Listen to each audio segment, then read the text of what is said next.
Hello guys, good evening. स्वागत है आपका मेरे सेशन में। एज़ यू नो मेरे सेशन का नाम है जॉब्स अड्डा IQ। ठीक है, यूट्यूब का चैनल है ये। ठीक है, और इस चैनल को आपको क्या करना है, सब्सक्राइब करना है और बेल आइकन पर क्लिक करना है ताकि जो भी नोटिफिकेशन है वो तुरंत की तुरंत जो आपको मिलती रहे। ठीक है, और इसके अलावा जो है इस को आपको क्या करना है, वीडियो के नीचे लाइक बटन है, लाइक करना है, शेयर करना है आपके जो भी सोशल मीडिया जैसे व्हाट्सएप हो गया, फेसबुक वगैरह, फेसबुक और इंस्टाग्राम, शेयर चैट जो भी आप यूज़ करते हो उसके ऊपर आपको शेयर करना है। कमेंट करना है अगर आपको किसी और सब्जेक्ट के अंदर वीडियो चाहिए। जैसे कि मैं मैथ का टॉपिक SI और CI आपका हो चुका है। ठीक है, अब जो है आई थिंक एज से रिलेटेड क्वेश्चन मैं आपको करवाऊँगी। ठीक है, तो उसके लिए आप रेडी रहना। ठीक है, अगला हमारा टॉपिक यही होगा और मैं आपको करवाती हूँ daily current affair. Today is 29 मई और 29 मई की जो भी मोस्ट इम्पॉर्टेंट करंट अफेयर है वो हम यहाँ पे आज करने जा रहे हैं। ठीक है, तो लेट्स स्टार्ट टुडे सेशन। तो आज की फर्स्ट न्यूज़ देखिए, Rajsamand MP Diya Kumari has been nominated, इनको नॉमिनेट किया गया है as the member of bureau of inter parliament union यानी IPU standing committee of united national affair. तो राजसमंद की सांसद जो है दिया कुमारी, ठीक है, ये एक राजसमंद ये जगह है कहाँ पे, राजस्थान के अंदर। उनकी जो MP है दिया कुमारी, उनको जो है मेंबर बनाया गया है या नॉमिनेट किया गया, नामित किया गया है किसके अंदर, bureau of inter parliament union standing committee of United nation affair. ठीक है, तो संयुक्त राज्य मामलों के ब्यूरो ऑफ इंटर संसदीय संघ की स्थायी समिति के सदस्य के रूप में इनको नामित किया गया। इनका नाम क्या है, दिया कुमारी। ओके, ये आपको याद रखना है। आगे देखिए अगला,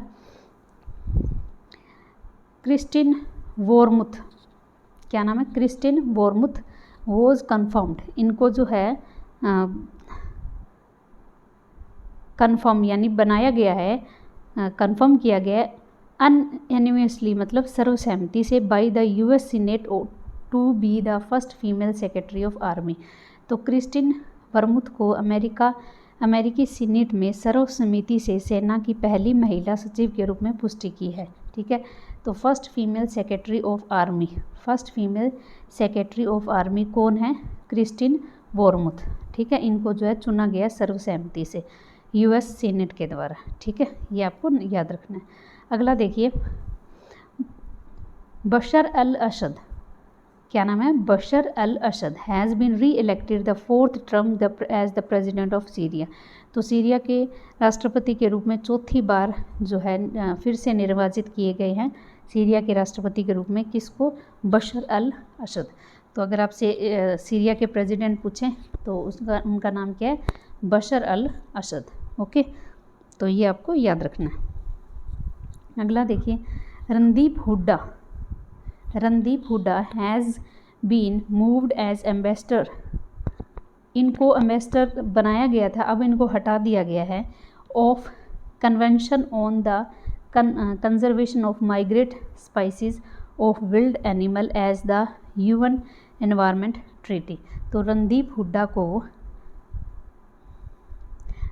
हुड्डा को संयुक्त राष्ट्र पर्यावरण संधि जंगली जानवरों के प्रवासीय प्रजातियों के संरक्षण पर कन्वेंशन के राजदूत के रूप में हटा दिया गया। इनको एम्बेसडर बनाया गया था, किसके लिए, migrate species of wild animal के तहत। ठीक है, तो इनको जो है रिमूव कर दिया गया है, किसके अंतर्गत, UN एनवायरमेंट ट्रीटी के अंतर्गत। ओके, अगला देखिए,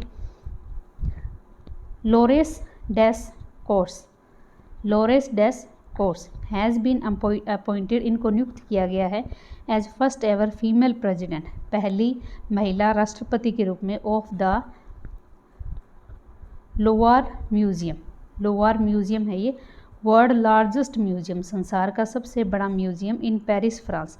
तो संसार का जो सबसे बड़ा म्यूजियम है जो पेरिस फ्रांस के अंदर है, जिसका नाम क्या है, लोवार म्यूजियम, इनकी जो है पहली महिला प्रेसिडेंट बनी है कौन, लोरेस डैश कोर्स। ठीक है, तो ये एग्ज़ाम पॉइंट ऑफ व्यू से काफ़ी हद तक इम्पोर्टेंट है।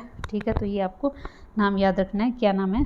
लोरेस डेस्कार्स। ठीक है, ये जो है पहली महिला प्रेसिडेंट बनी है किसकी? दुनिया के सबसे बड़े म्यूज़ियम जो कि पेरिस फ्रांस के अंदर है, जिसका नाम क्या है? Loire museum. ठीक है, और इसके बारे में क्या है देखिए, यह सीन नदी के दाहिने किनारे पर स्थित है। लियोनार्डो दा विच की मोनालिसा नामक जग प्रसिद्ध पेंटिंग इस संग्रहालय का विशेष आकर्षण केंद्र है। तो ये पेंटिंग यहाँ पर रखी गई है इस म्यूज़ियम के अंदर। ठीक है, तो ये काफ़ी फेमस म्यूज़ियम है और इनकी जो पहली महिला जो प्रेसिडेंट बनी है। ठीक है, international day of UN. International day of UN peace keeping is observed on 29 मई। तो आज 29 मई है। तो संयुक्त राष्ट्र शांति सैनिकों का अंतर्राष्ट्रीय दिवस कब मनाया जाता है? 29 मई को। तो international day of UN peace keeper international day of UN peace keeper कब मनाया जाता है? 29 मई को। इसकी थीम क्या थी? क्या है इसकी theme? The road to a lasting peace. The road to a lasting peace, leveraging the power of youth for peace and security. The road of to a lasting peace, leveraging the power of youth for peace and security. ठीक है, ये इसकी theme है। अगला देखिए, United nation was honoured. जो संयुक्त राष्ट्र है वो 3 इंडियन पीस कीपर को सम्मानित करेगा। कौन कौन से हैं? युगराज सिंह, इवान माइकल पिकार्डा, मूलचंद यादव। ठीक है, with Dag Hammarskjold medal. Dag Hammarskjold medal से सम्मानित किया जाएगा। Who was sacrificed his life during line of duty. देखो, इनको मरणोपरांत दिया गया है, तो उन्होंने ड्यूटी के दौरान जो है अपनी लाइफ को खोया या उन्होंने बलिदान दिया है। तो इसमें जो है 3 इंडियन पीस कीपर को सम्मानित करेगा संयुक्त राष्ट्र, जो उनके नाम क्या क्या है? युगराज सिंह, ठीक है, इवान माइकल और मूलचंद यादव। ये आपको तीनों के तीनों नाम याद रखने हैं। ठीक है, अगला देखिए, इंडियन वेट लिफ्टर अंशिता सूली, भारतीय भारोत्तोलन है अंशिता सूली, हैज़ वोन सिल्वर मेडल। इनको जो है सिल्वर मेडल दिया गया है in the men's 73 kilogram category. Men's की 73 किलोग्राम कैटेगरी के अंदर at the junior world weight lifting championship 2021। ये जो चैम्पियनशिप हुई थी इन ताशकंद उज़्बेकिस्तान के अंदर। तो दोबारा से देख लो, ताशकंद उज़्बेकिस्तान के ताशकंद में जूनियर वर्ल्ड वेटलिंग चैम्पियनशिप हुई है। ठीक है, 2021। इसमें मेन के 73 किलोग्राम कैटेगरी के अंदर इंडिया के वेट लिफ्टर है जिनका नाम क्या? अंशिता सूली। इनको जो है सिल्वर मेडल दिया है। यहाँ पर गोल्ड मेडल मिला है इंडोनेशिया की रिजकी को। ठीक है, इंडोनेशिया की रिजकी जुनिया शाय को जो है गोल्ड मेडल से जो है इनको गोल्ड मेडल मिला है। ठीक है, अगला देखिए, चीफ मिनिस्टर ऑफ केरला के जो चीफ मिनिस्टर है Pinarayi Vijayan has announce A secretary level committee. इन्होंने एक सेक्रेटरी लेवल की यानी सचिव स्तरीय समिति बनाई है। विल फॉर्मुलेट, ये जो है फॉर्मुलेट करेगा guideline on the implementation. Guideline किसके अंतर्गत? Of the smart kitchen scheme. तो इन्होंने एक योजना बनाई है स्मार्ट किचन स्कीम। इनको जो है आगे दिशा निर्देश देखने या इनको कार्यान्वयन यानी इम्प्लीमेंट होता है लागू करना, इनको लागू करने के लिए इन्होंने एक सेक्रेटरी लेवल पर कमेटी बुलाई है। तो अगर आपसे एग्जाम में पूछा जाए कि स्मार्ट किचन स्कीम ये कौन से स्टेट की है स्मार्ट किचन स्कीम, तो ये है केरला की। ओके, अगला देखिए, Aditya Gupta has authored a book. Aditya Gupta ने एक बुक ऑथर की है, उस बुक का नाम क्या है? 7 lesson from Everest. 7 lesson from Everest expedition learning from life and business. ठीक है, 7 lesson from Everest expedition learning from life and business. तो ये बुक है, ये किसके द्वारा लिखी गई है? आदित्य गुप्ता के द्वारा ये लिखी गई है। हिस्टोरियन विक्रम सामंत, इतिहासकार Vikram Sampath has authored a book. इन्होंने भी एक बुक लिखी है सावरकर, वीर सावरकर के ऊपर, ए कॉन्ट्रास्ट लेजेंसी 1924 से 1966 तक ये रहे थे वीर सावरकर, ठीक है। तो इनके ऊपर एक बुक है सावरकर ए कंटेंट लेगेंसी, ठीक है। और वीर सावरकर ने खुद एक बुक लिखी थी जिसका नाम है the Indian war of independence 1957, ठीक है। तो इनके ऊपर इन्होंने एक बुक लिखी है, ठीक है, सावरकर के नाम पे। तो ये इनके जो अथर कौन है, विक्रम संपत। अगला देखिए, आरबीआई हैज़ इम्पोज, आरबीआई ने इम्पोज किया है a monetary polity of ₹10 crore, 10 crore का जो उनके ऊपर पेनल्टी लगाई है, किसके ऊपर, HDFC बैंक लिमिटेड के ऊपर, फॉर कॉन्ट्रोवेशन ऑफ प्रोविजन सेक्शन 6 की धारा 6 section 6(2) and section 8 on the banking regulation act 1949। तो इन्होंने जो है HDFC बैंक ने कुछ रूल और रेगुलेशन थे जो कि बैंकिंग रेगुलेशन एक्ट 1949 की धारा जो है सेक्शन 6(2) और सेक्शन 8 और सेक्शन 6 इसके अंतर्गत जो है कुछ मतलब उन्होंने उल्लंघन किया कुछ प्रावधानों का। तो इसके लिए आरबीआई ने HDFC बैंक के ऊपर 10 करोड़ की पेनल्टी लगाई है। ओके, अगला देखिए, Tata group has acquired, Tata group ने एक्वायर्ड कर लिया मतलब हिस्सेदारी ले ली, ए मैच्योरिटी स्टैक यानी ज़्यादा बहुमत स्टैक ले लिया है online grocery seller big basket. तो टाटा ग्रुप ने किसको एक्वायर कर लिया है, बिग बास्केट को एक्वायर कर लिया है, ये आपको याद रखना है, ठीक है। The stake was bought by Tata digital limited, a unit of Tata son, Tata son की एक इकाई है जिसका नाम क्या है, टाटा डिजिटल लिमिटेड, इसके द्वारा खरीदा गया है।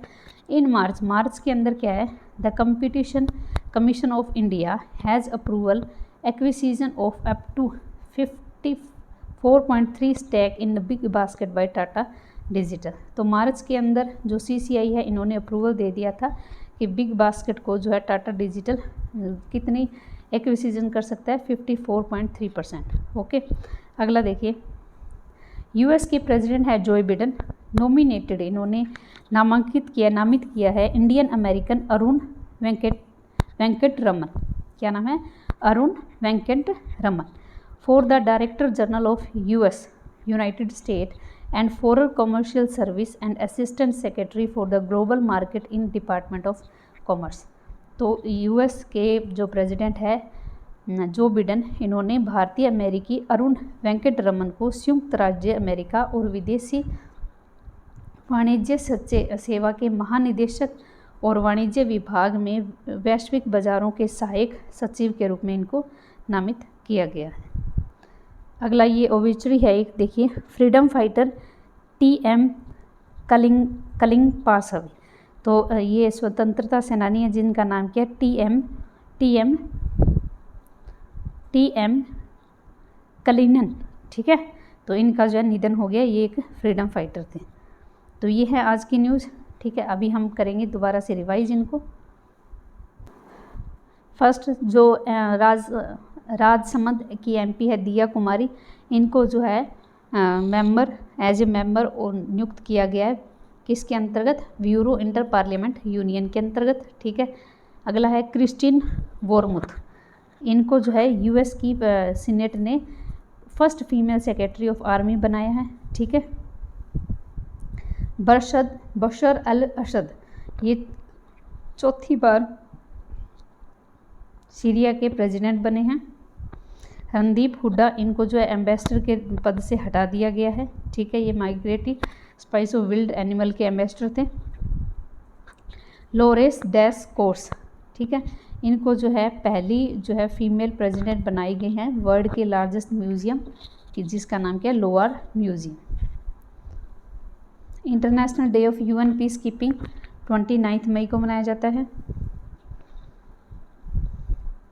वेट लिफ्टिंग अचिंता सूली, इन्होंने सिल्वर मेडल जीता है junior world weight lifting championship के अंदर। केरला ने एक स्कीम लॉन्च की है, smart kitchen scheme. Aditya Gupta ने एक बुक लिखी है 7 lesson for Everest expedition learning from life and business. Vikram Samant ने एक बुक लिखी है जिसका नाम क्या है, Savarkar a contest legacy. RBI ने 10 करोड़ की पेनल्टी लगाई है HDFC बैंक के ऊपर।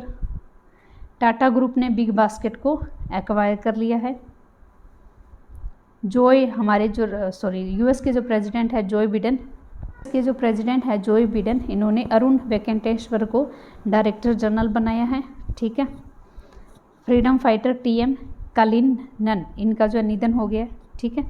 तो ये है आज की आपकी करंट अफेयर। थोड़े से हम स्टैटिक फैक्ट कर लेते हैं, उसके बाद हम क्लास को ओवर करेंगे। कुछ स्टैटिक फैक्ट देखिए, जैसे स्टेडियम के बारे में। वानखेड़े स्टेडियम ये मुंबई महाराष्ट्र के अंदर है। फिरोज शाह कोटला ग्राउंड, यानी जिसको अरुण जेटली स्टेडियम नाम दिया गया था, ये न्यू दिल्ली में है।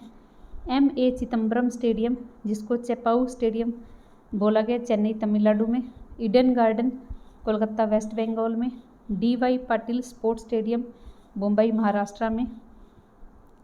शहीद Veer Narayan Singh international cricket stadium Chhattisgarh के रायपुर में। नरेंद्र मोदी स्टेडियम अहमदाबाद गुजरात। और Bharat Ratna Shri Atal Bihari Vajpayee Ekana cricket stadium UP Lucknow के अंदर। ओके। अब देखिए कुछ डेज हैं, जैसे नेवी डे कब मनाया जाता है? 4 सितंबर को। इसके हेड है करमवीर सिंह। आर्मी डे बनाया जाता है 15 जनवरी को। इसके हेड है मनोज मुकुंद नरवाने। ये इंपॉर्टेंट है, इनमें से कुछ पूछा जा सकता है आपसे एक भी क्वेश्चन। एयरफोर्स 8 अक्टूबर, इनके है Rakesh KS Bhadauria. CRPF day कब मनाया जाता है? इनका रेजिंग डे 27 जुलाई। DG कुलदीप सिंह इसके हेड है। CISF central industrial security force, इसका रेजिंग डे 10 मार्च, जिसके DG है Subodh Kumar Jaiswal. NSG raising day 16 अक्टूबर, इनके हेड हैं MA गणपति। IDBP इनका रेजिंग डे 24 अक्टूबर, इसके हेड है SS Deswal. BSF raising day 1 दिसंबर, राकेश अस्थाना।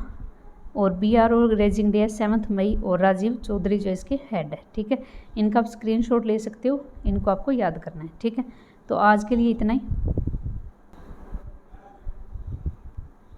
तो ये है आज के सेशन, जो इसमें हमने क्या करवाया, मैंने आपको 29 मई की जो भी करंट अफेयर है वो, इसके अलावा कुछ आपको स्टैटिक फैक्ट भी दिए गए।